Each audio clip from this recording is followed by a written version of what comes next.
Енді бүгін біз өтетін жаңа тақырыпқа өтпес бұрын мынандай эксперимент жасайық, иә? Қараңыздар, 3 түрлі зат, иә? 3 түрлі зат. Балалар, бұл қандай ұқсастық бар? Формалары бірдей, жақсы. Қандай айырмашылықтар бар?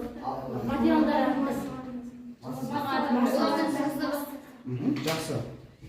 Енді осы заттарды аламыз.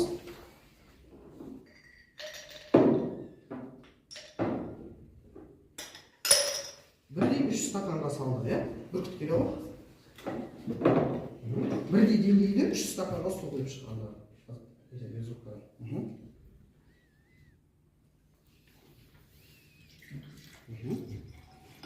Жақсы, келесіне.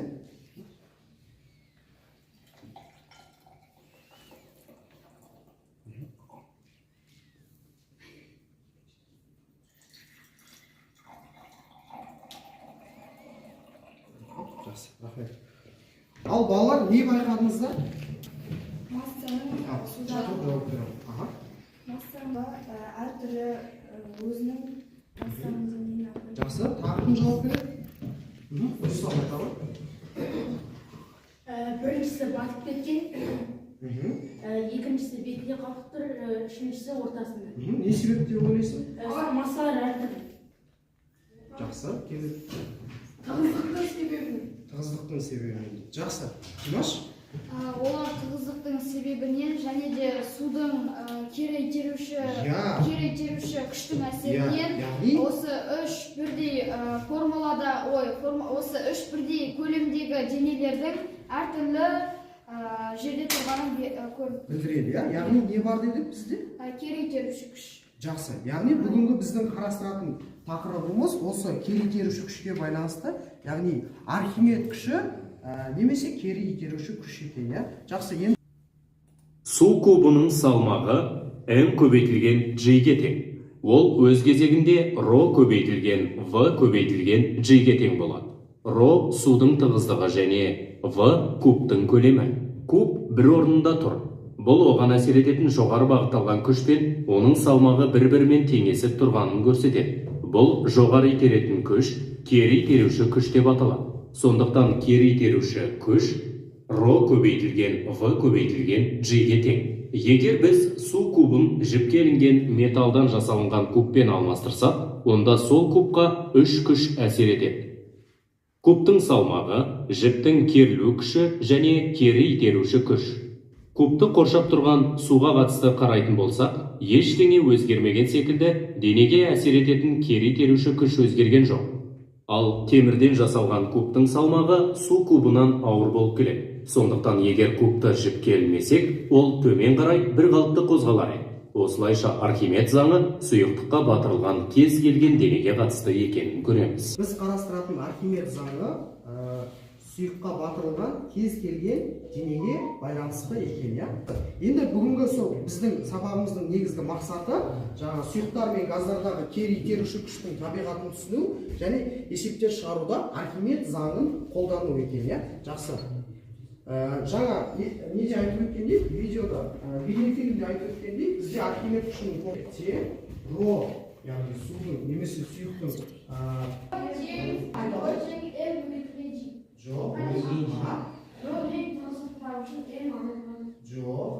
айта ғой.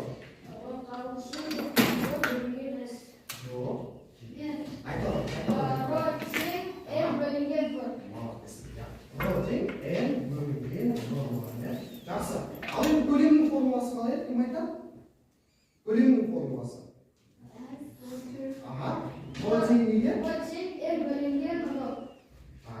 Немесе басқа қандай формуласы бар көлемнің?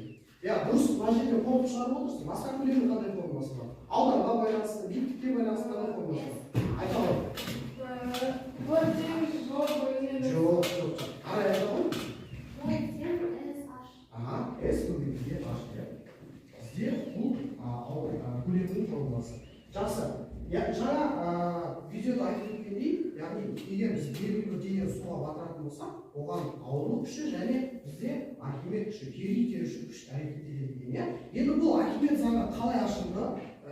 Жаңағы осы бойынша сіздерге бірінші тапсырма берілген, яғни мәтін берілген, мәтінмен жұмыс жасайсыздар, және де астында жаңағы сұрақтар бар, соған жауап бересіздер. Сіздерге 3 минут уақыт берілген, мәтін оқып шығасыздар, тапсырма бересіздер.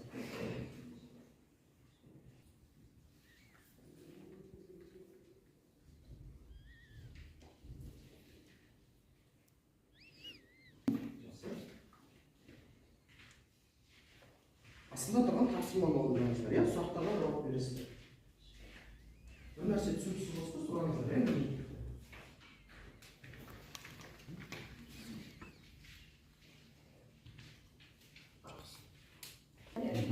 Жақсы? Ерсұлтан, болдыңыз ба? Жақсы. Оны талдай берейік. Бірінші сұрақта не дейді? Айша айтады. Шындық ба? Барлығымызға солай ма? Келесі, екінші сұрақ. Амина. Архимед қажды не істеген сонда? Сындыра алмаған, иә? Жақсы. Үшінші сұрақ айтады. Архимед ғасырдағы ең танымал физик математик ғылымшы. Жалған, иә? Ол, иә, Грекиядағы ең танымал және ең көп еңбек сіңірген ғалым, иә? Жақсы. Айта ғой. Архимед конусының көлемі мен бетінің алдағы есептер формуласын және сфера мен сфераға қақпақтың көлемін есептеп шығарудың жолын тапқан.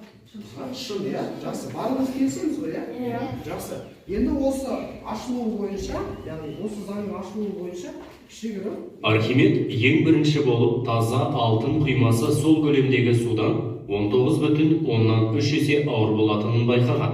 Бұл алтынның тығыздығы судың тығыздығынан 19,3 есе көп екендігін көрсетеді.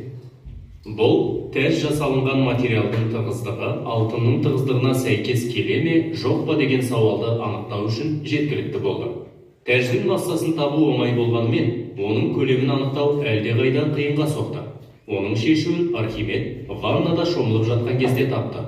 Және оның қатты толғаныста болғандығы соншама, ваннадан секіріп, «Эврика, мен оны таптым» деп айғайлап жүгірген.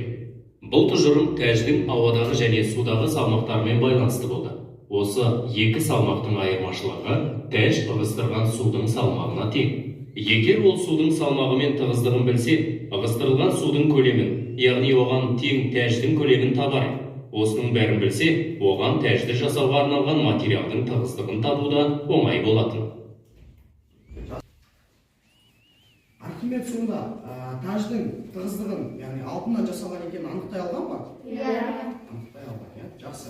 Енді осы айтып отырған Архимед заңы бізде адам өміріндегі маңызы туралы айта кетсек, мысалы бірінші бұл шардың ішіндегі адам, бұл зорбинг деп аталатын спорттың түрі, бұл бізде Талдықорғанда жаңағы Қаратал микрорайоны жақтағы жасанды көлшіктер бар еді, білетіндер болса. Екіншісі сүңгуір қайық, кәдімгі көп жерлерде қолданылатын сүңгуір қайық, яғни мұхитты зерттеу үшін. Ол жерде де Архимед заңы қолданылады екен. Үшіншісі біз білетін кеме, кеме, яғни Архимед заңына сүйене отырып, осы суда не істейді екен, жүзеді екен, иә.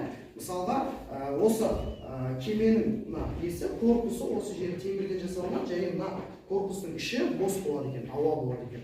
Сол себепті не істейді, ол суға батпайды екен. Ал енді қазір енді біздің өмірімізде Архимед заңының қандай несі бар, маңыздылығы бар. Мысалға, үйде 4 жұмыртқа тұр дейді, иә? Мамаларың айтты, сендерге жұмыртқа пісіріп кеттім, сендер жаңағы жеңдер дейді. Сендер білмей, қайсысы піскен жұмыртқа, қайсысы шикі жұмыртқа екен. Енді не істейміз? Суды құямыз стаканға. Бірден алып саламыз, бірінші мынаны салайық. Екінші мынаны салайық. Ала өлесің ба? Екеуі піскен ба? Немесе шикі ма? Шикі жұмыртқа, иә? Ал келесі.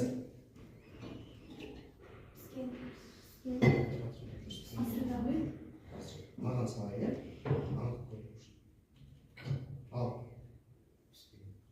Қайсы піскен, қайсы піспеген? Қалай анықтаймыз? не істейді? істеген жұмыртқа шикі жұмыртқа сұйықтықтың астында жүреді. Яғни не істейді? Батады, иә? Батады. Ал піскен жұмыртқа қалқып жүрген себебі оның тығыздығы шикіге қарағанда өзгеше. Өзгеше болады, яғни аз болады. Сол себепті біз мысалға жаңағы піскен немесе піспеген жұмыртқаны анықтай аламыз, иә? Немесе жаңағы жұмыртқаны көп мөлшерде сатып алған кезде қайсы бұзылған немесе қайсы бұзылмаған екенін анықтауға болады, иә? Бұзылмаған жұмыртқа міндетті түрде суға батады да, бұзылған жұмыртқа судың бетіне қалқып шығады екен, иә? Осылай біздің өмірімізде осы Архимед заңын қолдануымызға болады екен, иә?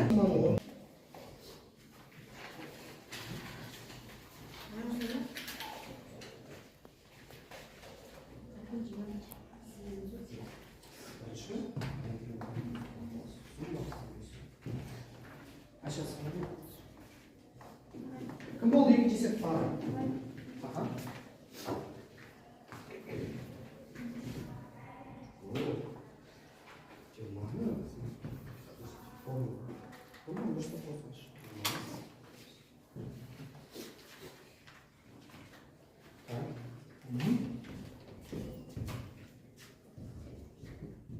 Барлық есептерде осы жаңағы ығыстырушы күш, яғни Архимед күшінің қолданбасы, иә?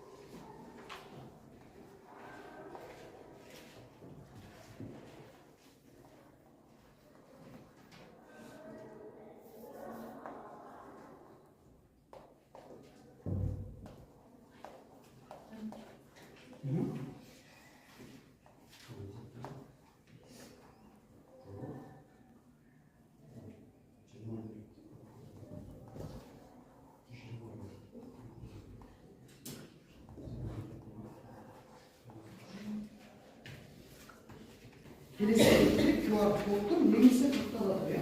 Сканерлесте ойынға өтесіздер, иә?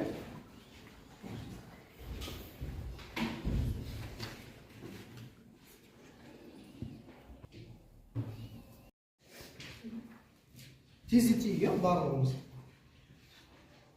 Так, Лина, Мадина, Шыңғыс, Арай, Айша, 13 адам. Тездетейік. Аға мен кірдім. Жақсы.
QR бойынша өтіп, иә, өздеріңіздің ойларыңызды білдіріңіздер. Жасадыңыздар ма?